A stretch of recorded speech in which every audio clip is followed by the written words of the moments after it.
Welcome to Clinical Capsules, your go-to podcast and trusted source for quick, evidence-based insights from TRC Healthcare.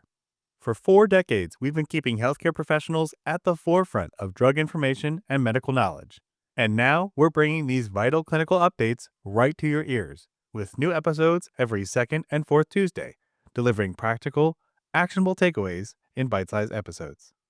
Today, Associate Editor and Clinical Pharmacist Vickie Danaher breaks down the latest on Doxycycline Post-Exposure Prophylaxis for sexually transmitted infections, or STIs, in an excerpt from our popular Pharmacy Essential Updates webinar series. Let's take a closer look.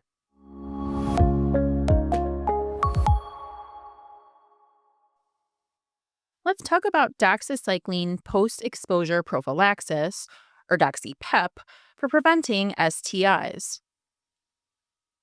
And our article says you'll hear buzz about Doxy PEP to prevent bacterial sexually transmitted infections.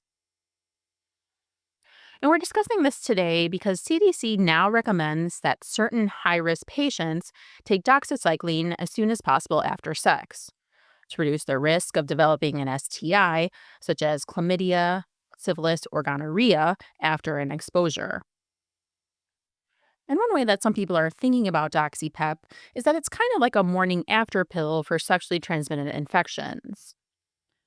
So, like we have Plan B and other morning after pills to take to prevent pregnancy after unprotected sex, Doxy PEP is taken after unprotected sex to prevent STIs.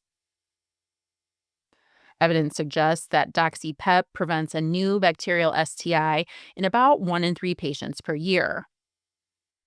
And more specifically, in 3 large randomized controlled trials, Doxy PEP has been shown to reduce syphilis and chlamydia infections by 70% and gonococcal infections by approximately 50%.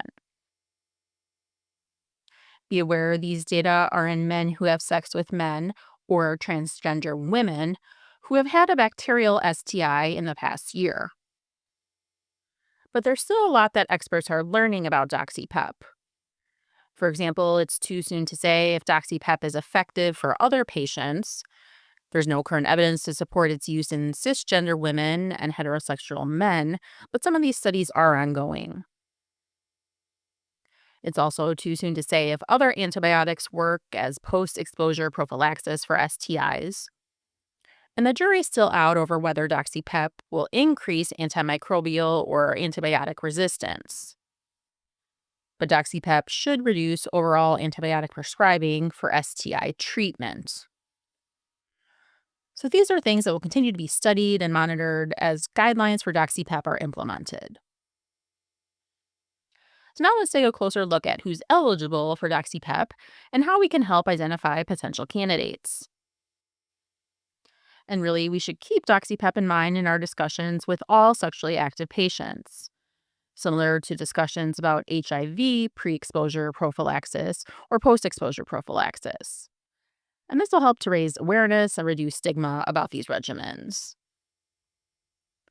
Some examples of how we could do this in the pharmacy are watching for patients who report risk factors or who may be getting prescriptions for sexually transmitted infections. These are patients who may benefit from Doxy PEP. So we want to be ready to recommend Doxy PEP for men who have sex with men or transgender women who have had syphilis, chlamydia, or gonorrhea in the past year. And we can also consider Doxy PEP using a shared decision-making approach for other men who have sex with men or transgender women patients who have not had a bacterial STI in the last 12 months, but do have risk factors for STI exposure. So patients who report unprotected sex, multiple partners, sex work, or participating in other high-risk behaviors that are known to increase the likelihood of exposure to STIs. So now let's talk about the doxycycline products that can be used as Doxy PEP to prevent STIs in these patients, and some of the things that we need to consider when dispensing these medications. And we know that we have different salt forms and different dosage forms of doxycycline, which can sometimes get confusing. But the good news is that we can suggest any oral formulation of doxycycline for a single 200 milligram dose. So we can suggest either doxycycline monohydrate or doxycycline hycolate, keeping in mind that the monohydrate form might cause less stomach upset. And then in terms of dosage form, again, any oral form is okay. But we want to generally advise using immediate release pills because the delayed release formulations of doxycycline are more costly. And remember that when we're dispensing doxycycline, to not automatically switch between dosage forms or between salt forms. Depending on our practice or our state, this is something that will usually require prescriber or pharmacist approval. We also want to make sure to watch strengths, quantities, and dosage forms closely on prescriptions for Doxy PEP. For example, to equal a 200 milligram dose, patients may get 2 100 milligram doxycycline immediate release pills, or they may get 1 200 milligram doxycycline hycolate delayed release pill. So you can see how that can be confusing. And when patients get Doxy PEP, we as pharmacists and technicians are in a prime position to help ensure they know how to take it properly. So how should patients take Doxy PEP? Patients should take a dose of doxycycline as soon as possible within 72 hours after oral, vaginal, or anal sex, but ideally within the first 24 hours for the greatest efficacy. Again, each dose of Doxy PEP is 200 milligrams of doxycycline, and patients should not take more than one 200 milligram dose per 24 hours, even if sex occurs more frequently. When we get these prescriptions for Doxy PEP, we should expect that the number of prescribed doses will be based on the patient's anticipated sexual activity until their next clinic visit. So patients will be able to self-administer the medication on demand rather than having to visit a prescriber each time they need it, which increases the likelihood of administration. Like usual, advise patients getting doxycycline to take it with a full glass of water and to stay in an upright position for at least 30 minutes after a dose to avoid irritation and ulcers in the esophagus. Patients should also take doxycycline with food if stomach upset occurs, and to also wear sunscreen, since doxycycline can make patients more sensitive to the sun. Counsel not to take doxycycline within 2 hours of antacids, dairy, or supplements that contain calcium, iron, or magnesium, since these may decrease doxycycline absorption.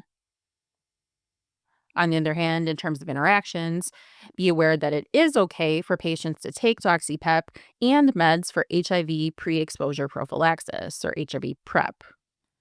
And actually taking both is a good approach to reducing the chances that a patient will get STIs and HIV. It's also okay for patients receiving hormone therapies, such as gender-affirming meds, to take Doxy PEP as well. In addition to counseling on Doxy PEP administration and interactions, we should remind patients to regularly follow up with their prescriber, such as about every 3 to 6 months. Follow-up is important for many reasons, including testing for STIs, assessing the ongoing need for Doxy PEP, and refilling these prescriptions. We should also take the opportunity to remind patients that Doxy PEP only protects against STIs, and it's not guaranteed 100% effective. So we want to emphasize other safe sex practices, such as using condoms, reducing the number of partners, and also encourage immunization when appropriate.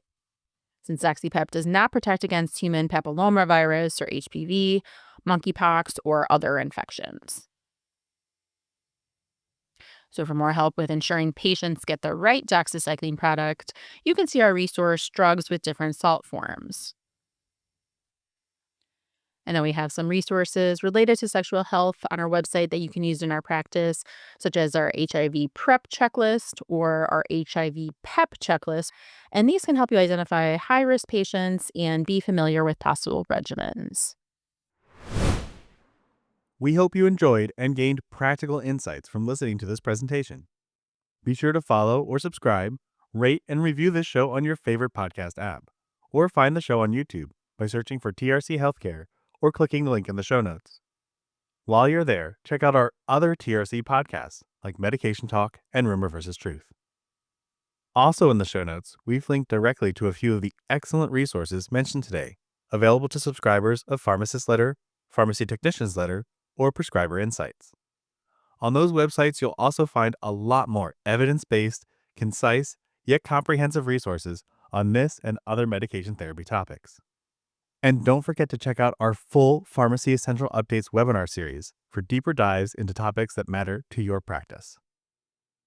If you aren't already a subscriber, don't miss out on these resources. Sign up today to stay ahead with trusted insights and tools. We are an industry-leading, non-biased source of information and continuing education. As a listener to our show, you have access to a special 10% discount on a new subscription. Just use the code PODCAST1025 when you check out.